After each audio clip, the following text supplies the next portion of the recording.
Bobby, you're a guy that remembers random trivia from our childhood. Do you remember the Cobra Kai motto? Yes, strike fast, strike hard, no mercy. Now, I don't mean to sound like a metering nerd, but this kind of sounds like the new Viper that 908 just dropped. Right, but instead of roundhouse kicking kids to the face, they're going to hit the FTIR and ramen. Yeah, and when you add in this smart, the smart spectral processing, it's like sweeping the leg and reading the compound. Right, without hitting the teenagers and stuff. Well, I'm all about hitting the teenagers and stuff, but even so, it's kind of badass. It's like having Mr. Miyagi right in your corner. Right. You should check out this new champ at 908devices.com. Take no mercy on your mystery chemicals. And in 2024, there was 138 hazmat responders in the United States that were injured. And that, in our opinion, is 138 too many. Your team's mission is very simple. Just do your job, do it well, and get home safe. But the key to all of that is that you need training that works in the real world, not just theory. Right. That's why you should work with us, the Hazmat Guys. We are a top-rated hazmat trainer by JM Powers in 23, 24, and 25, and we're bringing thousands of field hours, cutting-edge equipment, and fully customized programs built around your team and locations. Here's how you do it. Simple, 3-step path towards a zero-injury hazmat operations. Call and schedule a phone call with us. In that phone call, we're going to tailor your training plan with all your needs, specifications for your areas, and then you execute the best in-class drills on your turf. Right. So our slots for Q4 and Q1 of next year are already starting to get limited. So secure your team spot today.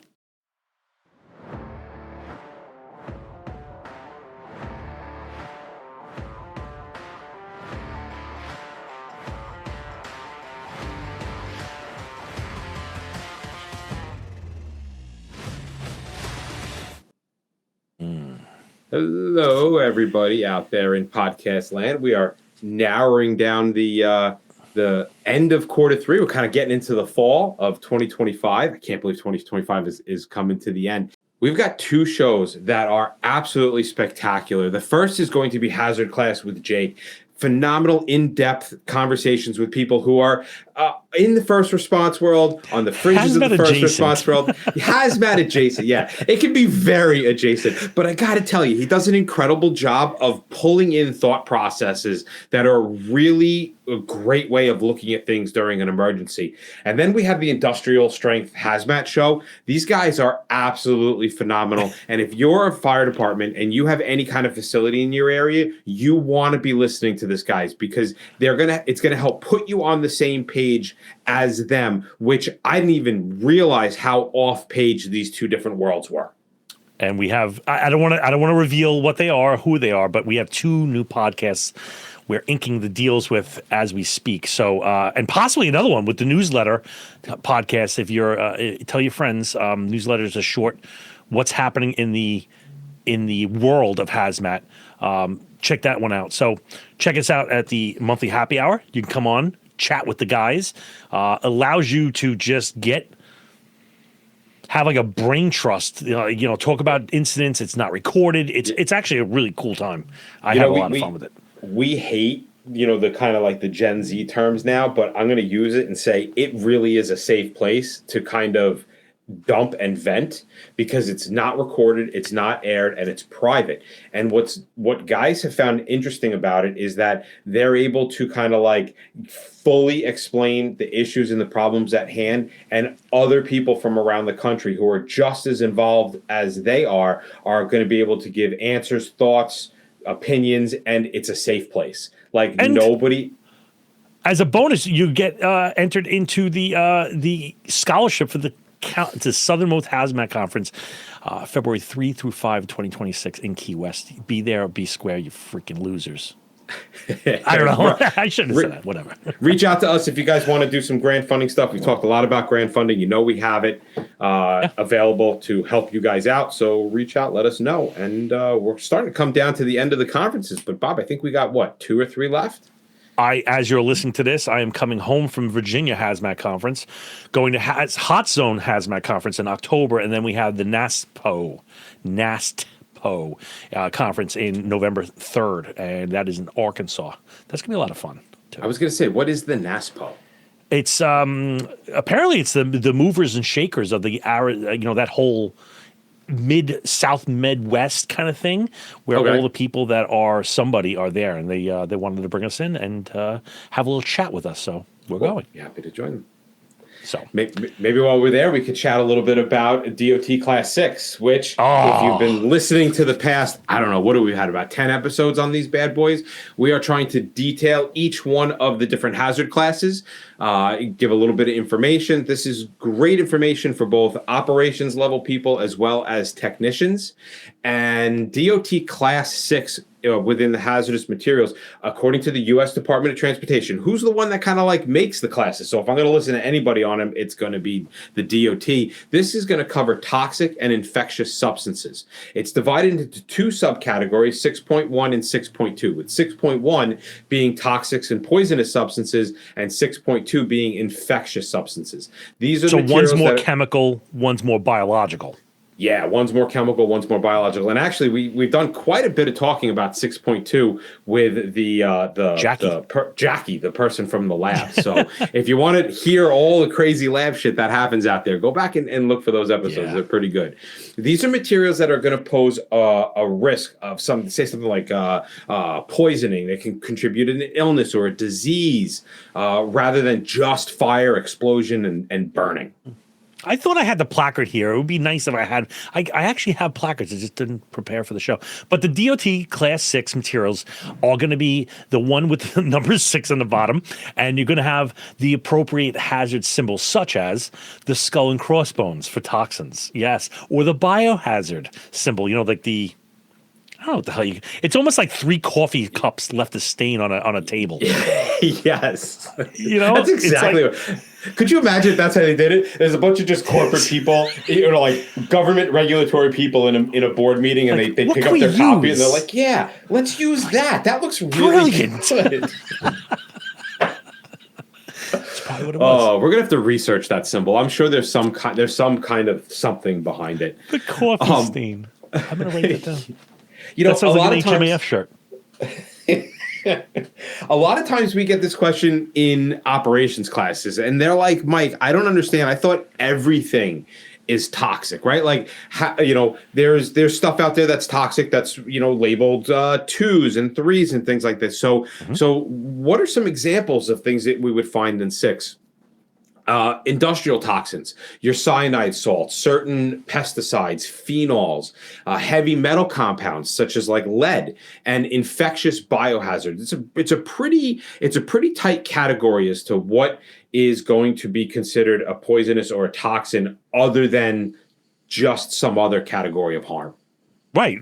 You just said it, the red bags, right? If you're in the fire or the emergency service, you've probably seen a red bag, right? Which is our regulated medical waste, which is like your hard cased ones, like for needles, blood soaked materials, vomit, and that kind of stuff is a 6.2, and it's actually shipped under UN 3291. This also includes highly dangerous pathogens like Bacillus anthracis, which is anthrax. That is a 6.2 category A infectious substance. That actually has its own UN number 2814, and that is known as the infectious substance affecting humans. Now, we often will sit and chat about like the hierarchy of information that we want. And this is a really great example, right? Because the infectious substances that you talk about land under UN 2814, and those are A's, but category B are often shipped as 3373 or 3291. So just highlighting again that just the larger category 6 can encompass a tremendous amount of product. We always want to try to break it down. And our class Bs are going to be a little bit in contrast to our A's. They're basically less badder stuff. They're going to be your routine medical waste that falls under this kind of class B category.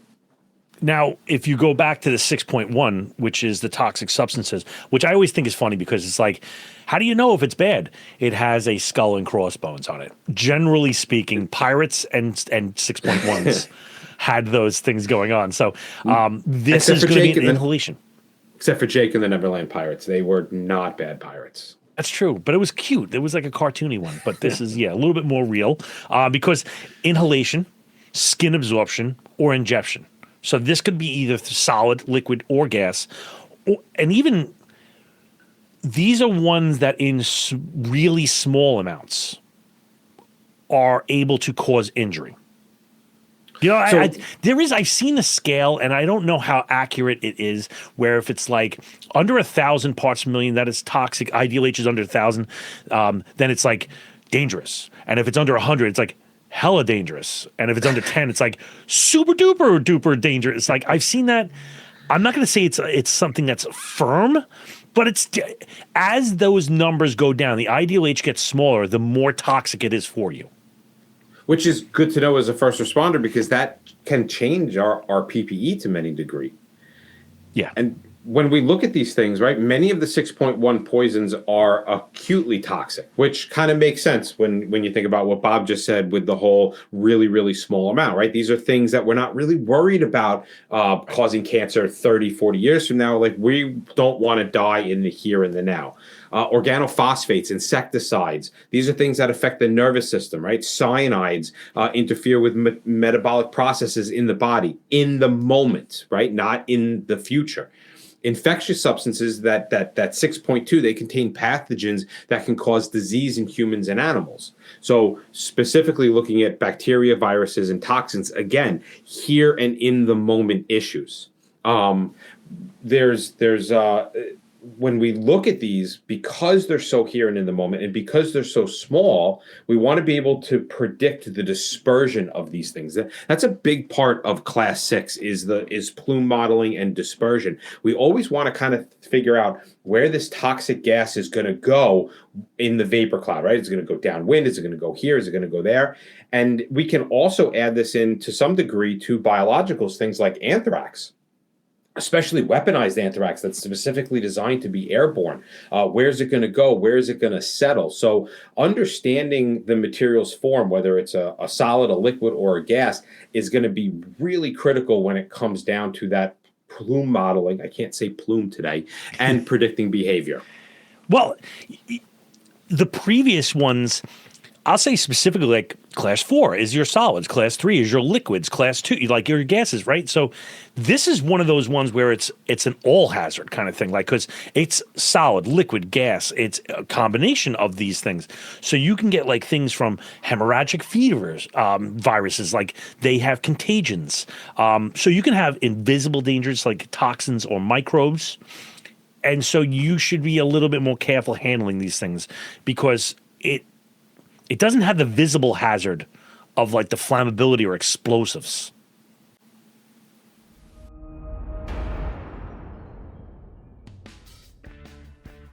Hey, Mike, look around and tell me how many lithium-ion batteries you have around you right now.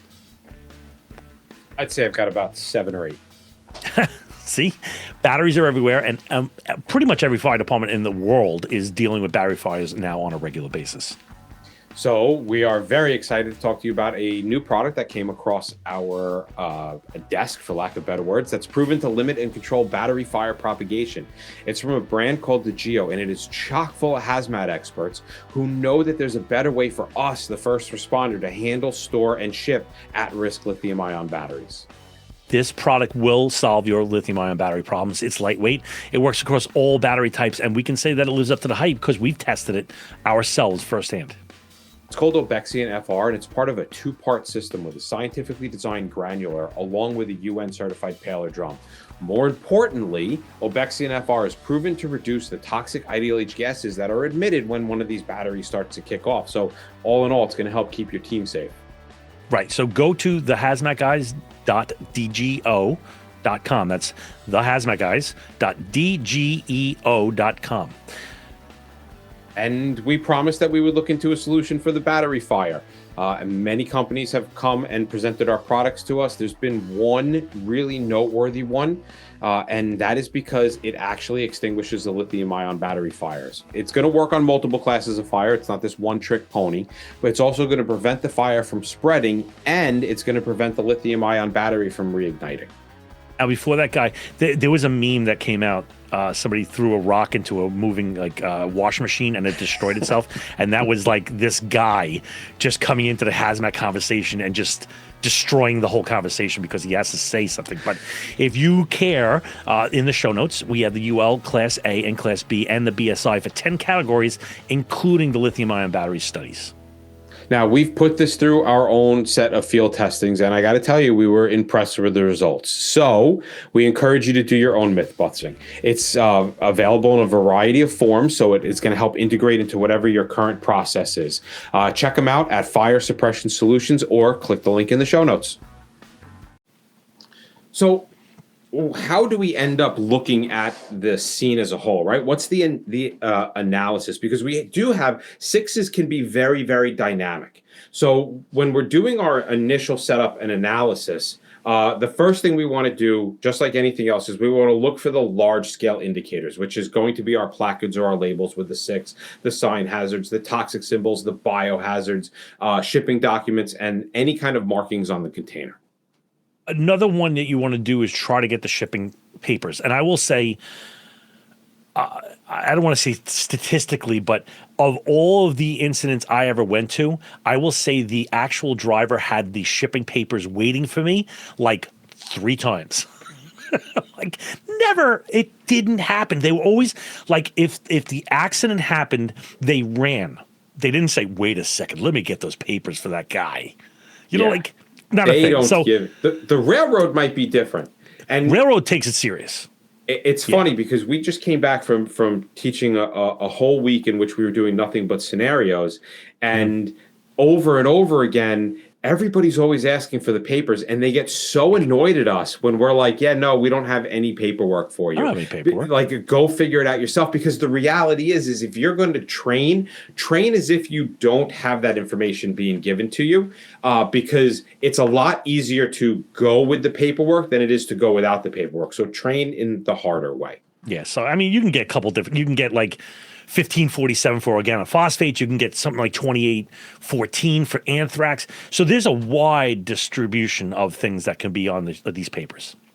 Now, if it's not a transportation incident, let's say we're chilling in a facility, you're going to want to look for that NFPA 407 diamond, and you're going to want to look at any of the OSHA HAZCOM labels, the SDS sheets, the right to know, anything along those lines. Your global harmonization is going to have the skull and crossbones pictograms as well as biohazards.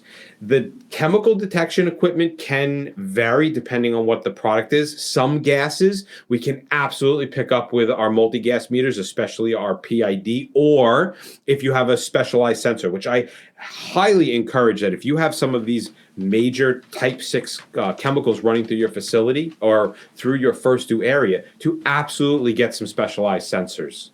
Yeah, not only, they don't always aren't expensive. You can get bioassays like the RAID 8, which is the protein thing for the biologicals, because there's not a meter for the biologicals, so you might have to do like a protein type thing. But put on your cop hats, right? Are there clues like dead animals or sudden illnesses could be a sign of a release, right? This is one of those ones where it could be acute, meaning that people are dropping right where they're standing, or it could be a chronic where, let's say COVID, right? You had patient 0, the guy that started the whole thing, right? And then we didn't catch it until like 4 layers of people got sick, right? So that took time, and they could distribute themselves across the country by flying. So if you have unknown powders, you don't know until you're proven otherwise. Yeah. Now, what would John Cassidy always say? Lieutenant John Cassidy, one of our favorite, right? He said, epileptics don't travel in groups. Right. If a whole bunch of people are seizing, it's not an epileptic, traveling in groups. I fucking love that. When it comes to Class 6, this is where it becomes insanely critical to start applying the General Emergency Behavioral Model, the GEMBAMO initials. This has got to be part of the analysis. This is because the toxicities are so low, so the amounts really can have an effect on people, either responders, yourselves, or the general public. So as part of that Gembo model, we want to be making sure that we are critically looking at the stress on the container, the type of breach, how it's released, the type of dispersion, otherwise known as engulfment. What does that exposure look like? And what is the harm that's going to be associated with the levels and the amounts that you could see, people could see, downwind people could see, the public, animals, anything along those lines. Right. You can have like a drum, right? And it's being exposed to fire. So there's a breach, right? The drum kind of pops or whatever it is, releases some toxic vapors or smoke if they're not cool. Or even like the red bag, it's full of dressings and it releases, right? It gets stored. And that can be a contamination puddle that is tracked through a location. So again, yeah, careful. I mean, we often think about releases as like gases and stuff like that. But to your point with the red bag, like what if we had materials come out during an overhaul operation where we were using massive amounts of water and now we've got needles and bandages and stuff flowing down the street? Like that is still a biological release. It may not be the way that we think about it.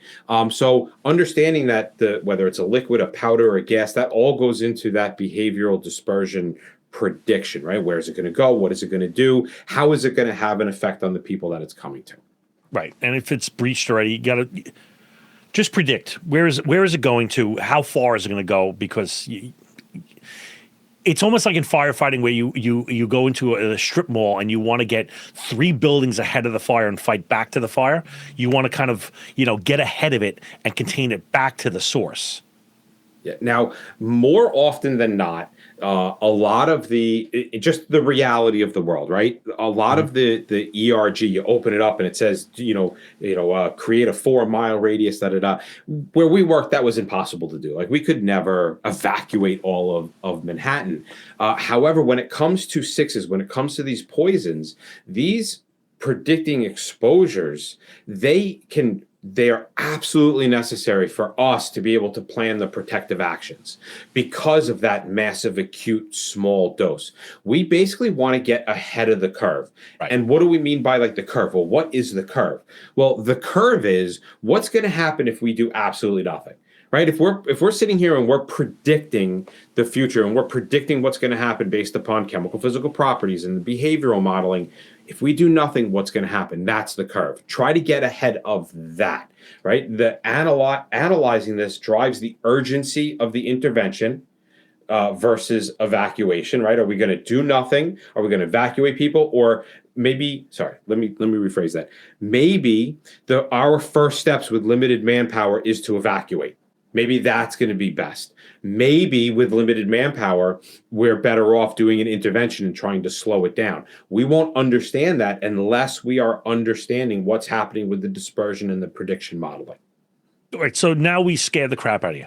Now, how do you handle these things, right? I want to check out where the harm's going to come from. Is it inhalation? Is it skin? And I want to start to minimize those things because SCBA I think that's kind of a basic thing.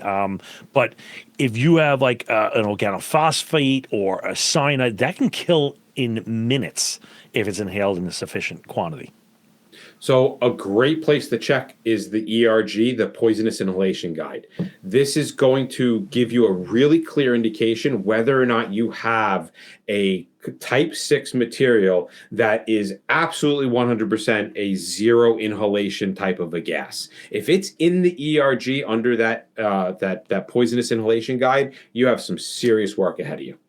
Right. So, and also, you can get infected, right? 6.2 is, infections, right? Direct exposure. So anthrax, for example, does not spread person to person. The risk is from spores in the environment. But something like Ebola, which is also a 6.2, could be highly contagious through body fluids. So this is going to affect how you isolate the victims, like anthrax-exposed people. You're going to decon and observe, while a patient with contagious diseases would need like maybe quarantine or isolation procedures. We want to always be evaluating the exposure pathways, right? We know inhalation very well. It's probably one of they're going to say it's not the quickest way. It's the most common way that stuff gets into your body is through your lungs, right? Our lungs are specifically designed to put chemicals into our body and take chemicals out. So the exposure it's like pathway, oxygen and carbon dioxide. yeah, like Those are the chemicals. that's its job, right? That's its Yeah. job is to So it's very good at transfer it. stuff. It's very good at it. It's specifically designed over millions of years of evolution. So we just want to be careful with the toxins and the infectious aerosols when it comes to inhalation. Right, and skin, right? These ones are more likely to have a skin problem, and that's why it's been moved over to this thing. So like liquid nerve agents or some pests, like liquid nerve agents are not evaporating and you're breathing them in, but they are a skin. Like we can have a class for a week with a puddle of sarin there and it won't be a big deal. It's not a big deal, right? And you touch it, you're dead, that kind of thing. So, if you are going to be going up there and you have, infectious materials, broken, you have chapped skin, mucous membrane contact, you might have a problem. So think before you do. I always laugh when we start to talk about ingestion because my first thought is somebody like actually eating some kind of hazardous material. And, and a student or somebody listening be like, well, of course I'm not going to ingest it. Like, why are we even talking about that? But we're not actually referring to somebody who can't not munch down on some toxic gases or anthrax. We're referring to cross-contamination, right? Where you do your job, you do your thing, and because you're not careful, because your gear is not contaminated enough, or you haven't gone back and showered, when you go and eat or drink something later, you actually then ingest the material. So the ingestion part usually comes way after the run, when you're back at the firehouse or you're back at home. So this is where our decon skills come into play, and this is where our self-care skills come into play so that we don't ingest the materials that we come across on scene. All right, let's talk about the immediate life hazards, right? So as part of our analysis, we're going to identify any immediate life threats. And for Class 6, this might include people already exposed or showing symptoms or whatever, like seizures and that wild group of epileptics, or from a contaminated population in the area. Now, unlike fire and explosion, right, we can see fire, we can see explosions. Class 6s can be extremely silent. There are some 6s that we can smell. There's some that are going to irritate your eyes.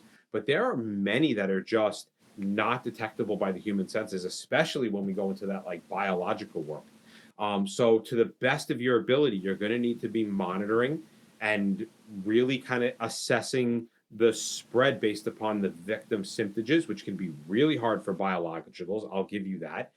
There's also monitoring programs that are set up specifically for biologicals, but again, they take a long time. There are no immediate biological, air monitoring type of equipment out there.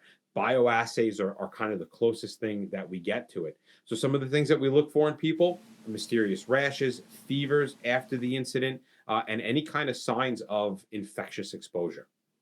This initial hazard assessment should be communicated to everybody, right? Everybody should understand that this is a hazmat incident involving a poison or a pathogen. So those standard templates of our firefighting or police or military tactics actually has to be adjusted based upon this new information that's coming out.